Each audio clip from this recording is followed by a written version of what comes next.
திருத்தமிழ் உறவுகளுக்கு வணக்கம். அன்பார்ந்த ஆசிரியர்களே, ஆசிரியர் சம்பந்தமான வழக்குகளை செய்திகளை தொடர்ந்து நம்ம காணொலியாக பதிவிட்டு வருகிறோம்.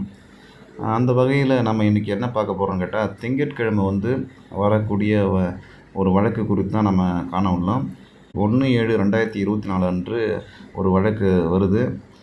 இந்த வழக்கு மாண்புமிகு நீதியரசர் ஜி.கே. இளந்திரன் முன்பாக இந்த வழக்கு வருது. இந்த வழக்கு இதற்கு முன்பு பாரத் சக்கரவர்த்தி அவர்கள் முன்னாடியே ஒரு கோர்ட்டு உத்தரவு கொடுத்துருக்காங்க.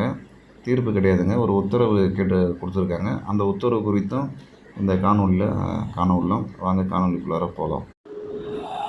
சென்னை உயர்நீதிமன்றத்தில் கோர்ட்டு எண் 31/7 மாண்புமிகு நீதியரசர் ஜி.கே. இளந்திரன் முன்பாக வழக்கு எண் 42, 43, 44, 45, 46, 47, 48 இந்த வழக்குகள்லாம் வரக்கூடிய திங்கட்கிழமை 1ஆம் தேதி விசாரணைக்கு வருகிறது. இந்த வழக்கு தொடுத்தவர்கள் யார் என்றால் ஜெயபால், சதீஷ்குமார், வெங்கடேஷன், அதுக்கடுத்தது ஜோதிமலர், பி. விஜயலட்சுமி, சுரேஷ். இவங்க தான் இந்த வழக்கை தொடுத்தவங்க. இந்த வழக்கில் ஆஜராகக்கூடிய வழக்கறிஞர் கவிதா ராமேஷ் அவர்கள். இந்த வழக்கு தற்போது நீதியரசர் ஜி.கே. இளந்திரன் முன்பாக விசாரணைக்கு வருகிறது. இந்த நீதியரசர் ஏற்கனவே இந்த ஆசிரியர் நியமன தேர்வுக்கு எதிராக வழக்கு தொடுத்தவர்கள் அனைத்து வழக்குகளையும் தள்ளுபடி செய்தது குறிப்பிடத்தக்கது. தற்போது அவர்கள் முன்னிலையில் இந்த வழக்கு மீண்டும் இந்த ஸ்டார் மதிப்பெண்களுக்கு எதிரான வழக்கு தற்போது இந்த வழக்கு வருது. 42வது வழக்காக வருது. இந்த வழக்கு நிலையை குறித்து நம்ம கொஞ்சம் பார்க்கலாம் வாங்க. இந்த வழக்கு 13/6/2024 ஃபைல் ஆகுது. 19/6/2024 ரெஜிஸ்ட்ரேஷன் ஆகுது. இந்த வழக்கை தொடுத்தவர் ஜெயபால். அது கூட இன்னும் நிறைய நம்ம ஏற்கனவே சொன்ன மாதிரி அவங்க தொடர்ந்து இந்த வழக்கில் வராங்க. இதை அது சம்மந்தமாக இருக்குன்னு கம்ப்ளைண்ட் பண்ணுறாரு. இதில் 24/6/2024 கடைசி அந்த வழக்கு விசாரணை வந்தது. Item number 4. இந்த மற்ற வழக்கெல்லாம் அதை இருக்க பாருங்கள், 68, 69, 70. இதனுடைய பிளேயர் என்னன்னு கேட்டால் அதே தான். Petitioner eligible for additional mark, அந்த கூடுதல் மார்க்கை பொறுத்த வரைக்கும் காம்படிட்டிவ் எக்ஸாமில் தகுதியுடையவர்கள் பட்டதாரி ஆசிரியர். இது இங்கிலீஷ் விட மற்ற சப்ஜெக்டும் இருக்கவங்க இருக்காங்க. இந்த இந்த வழக்கு விசாரணைக்கு இதுக்கு முன்பு நீதிபதி பாரத் சக்கரவர்த்தி முன்னிலையில் வழக்கு வந்துச்சு 24ஆம் தேதி. இந்த 24ஆம் தேதி வழக்கு வரும்போது அனைத்து வழக்குகளையும் ஒன்றாக சேர்த்து விசாரிக்க சொல்லியிருந்தார். அன்னைக்கு ஒரு ஆர்டர் போட்டிருந்தார். அந்த ஆர்டரை நம்ம பார்க்கலாம். நீங்கள் கொடுத்துருக்காங்க பாருங்கள் ஆர்டர் காப்பி. இந்த ஆர்டர் காப்பியை நம்ம பார்த்து என்ன சொல்லியிருக்கான்ட்டு தெரிஞ்சுக்கலாம். வாங்க அந்த ஆர்டர் காப்பியில் என்ன சொல்லியிருக்கான்ட்டு.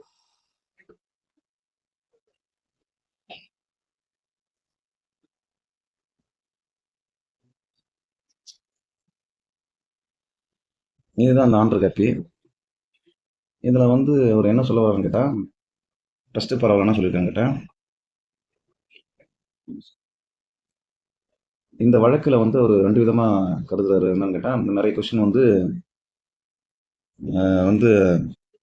அப்ஜெக்ஷன் ரிசீவ் பண்ணியிருக்காங்க கீ ஆன்சரில். அதில் அதுக்கெல்லாம் அந்த ஸ்டார் மார்க் கொஷினுக்கெல்லாம் அனைத்து கேண்டிடேட்டுக்கும் மதிப்பெண் கொடுத்துருக்காங்க. அதே சமயத்தில் சில கொஷினுக்கு ஆன்சர் அந்த அப்ஜெக்ஷன் தெரிவிச்சதை வச்சு அதையும் கன்சிடர் பண்ணிட்டு திரும்பி மாற்று இதையும் கொடுத்துருக்காங்க. அதுதான் இது 2 விதமாக இந்த வழக்கில் இருக்குன்னு சொல்கிறாரு. இதில் நீலகண்டன் அவர் கவர்மெண்ட் தரப்பில் அட்வொகேட் ஜெனரல். அவர் டிஆர்பி சார்பாக அவர் சப்மிட் பண்ணது என்னன்னு கேட்டால்,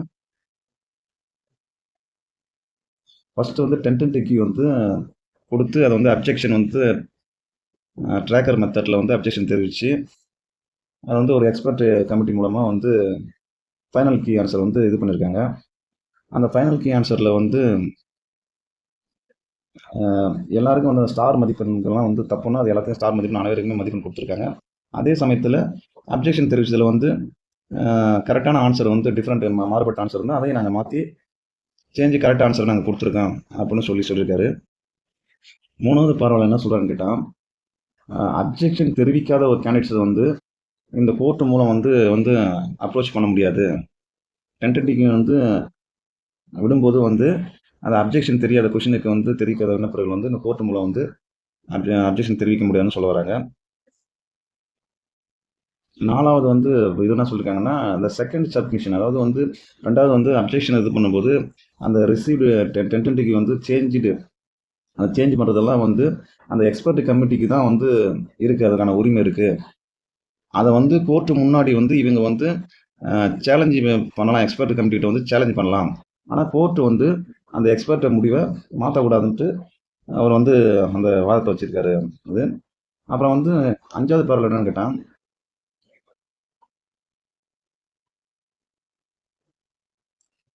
இதில் வந்து அதாவது பார்ட்டி தரப்பில் வந்து அவங்க வந்து அப்பீர் ஆகி வந்து அவங்க வந்து சப்மிஷன் வந்து கொஸ்டின் அவங்க சிலது கேட்குறாங்க. அது குறித்து பார்க்கலாம்.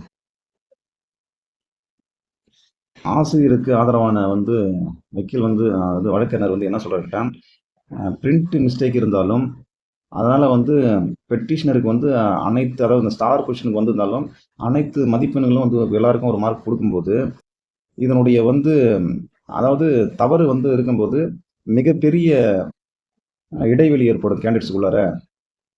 இது வந்து மிஸ்டேக் வந்து நிறைய மிஸ்டேக் இருக்குது, அதனால் வந்து பெட்டிஷனருக்கு வந்து லாஸ் ஆகிறதுடைய வாய்ப்பு இருக்குது. அதாவது 1 or 2 மார்க்கில் கூட வந்து எல்லாருக்கும் பறிப்போக வாய்ப்பு இருக்குன்னு சொல்லியிருக்காரு. 6வது பத்தியில் அதாவது கவர்மெண்ட் தரப்பினுடைய வழக்கறிஞர் வாதம் மற்றும் அதே சமயத்தில் பார்ட்டி தரப்பு ஆசிரியர் தரப்பில் வந்த வாதத்தை பொறுத்தும் இந்த கோர்ட் வந்து தன்னுடைய கருத்தை வந்து மாற்றாது. ஆனால் அவங்க வந்து இந்த எக்ஸ்பர்ட் ஒப்பீனியன் இந்த கீ ஆன்சர் சம்மந்தமான அவங்க கொடுக்கக்கூடிய பதிலை வச்சு இது வந்து 2 விதத்தில் வந்து இது கன்சிடர் பண்ணும் அப்படின்னு சொல்ல வராங்க. ஃபஸ்ட்டு என்ன சொல்கிறாங்கன்னா, இந்த கொஷின் வந்து ஃப்ரேம் பண்ணும்போது அதனுடைய விடை குறிப்பெல்லாம் வந்து வரும்போது இந்த அப்ஜெக்ஷன் பண்ணுறது முன்னாடி இறுதி விடை குறிப்பு குறித்து இந்த ஏஜென்சி வந்து செயல்பட்டதான்னு கேட்டிருக்காங்க. அதேமாரி 2வது என்ன சொல்கிறாங்கன்னு கேட்டால், இந்த ஸ்டார் மார்க் மதிப்பெண் வந்து கொடுத்த அனைத்து கொஷினும் பிரிண்டட் மிஸ்டேக்கே இருந்தால் அது இருக்கும் பட்சத்தில் வந்து அதை குறித்து வந்து நிபுணர் குழு வந்து வெரிஃபை பண்ணாங்களா அப்படின்னு கேட்டிருக்காங்க. 3வது என்ன கேட்குறாங்கன்னு கேட்டால், இந்த அதாவது தவறு இருக்கும் பட்சத்தில் கொஷினு எவ்வளோ பர்சன்டேஜ் இருக்கலாம் அப்படின்னு கேட்டுறாங்க. ஒருவேளை அந்த பர்சன்டேஜ் பெரிய அந்த மிஸ்டேக் இருக்கும்போது அதிர்ஷ்டம் வந்து அவங்களுக்கு வந்து பலன் அடிக்க அதிர்ஷ்டம் கூட வந்து சமமாக ஈக்குவல் ஆகுமா, அதை கோர்ட்டு வந்து கன்சிடர் பண்ணக்கூடிய நிலை தானே இருக்கும் இல்லையா அப்படின்னு கேட்டிருக்காங்க. ஒருவேளை அந்த பர்சன்டேஜ் வந்து இருந்தால் எவ்வளோ இருக்கலாம், அதாவது எவ்வளோ பர்சன்டேஜ் இருந்தால் அது இருக்கலாம்ட்டு அதையும் கேட்டிருக்காங்க. இந்த கொஷினை குறித்து வந்து ஆர்குமெண்ட் வந்து பெட்டிஷனர் வந்து இதுக்கெல்லாம் வந்து விளக்கம் கொடுக்குன்ற மாதிரி தான் இந்த வழக்கை வந்து திங்கட்கிழமை 1ஆம் தேதி வந்து அது தள்ளி வச்சுருந்துருக்காங்க. இந்த வழக்கு தான் மீண்டும் விசாரணைக்கு வருகிறது. இதுபோல் ஆசிரியர் சம்பந்தமான வழக்குகளை செய்திகளை தொடர்ந்து நம்ம காணொலியாக பதிவிட்டு இருக்கோம். இதுபோல் செய்திகளை தெரிஞ்சுக்கணும்னா நம்ம சேனலை சப்ஸ்கிரைப் பண்ணுங்கள், லைக் பண்ணுங்கள், கமெண்ட் பண்ணுங்கள். நன்றி.